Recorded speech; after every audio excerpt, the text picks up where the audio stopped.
You ask Tiger to solve. This deals with linear equations with one unknown. The final result is x equals 72.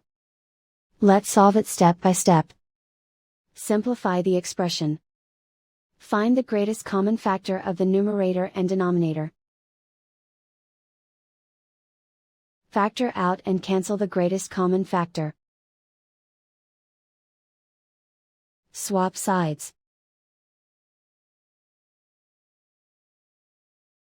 Isolate the x. Multiply both sides by 288. Group like terms. Multiply the coefficients. Simplify the fraction. Multiply the fractions.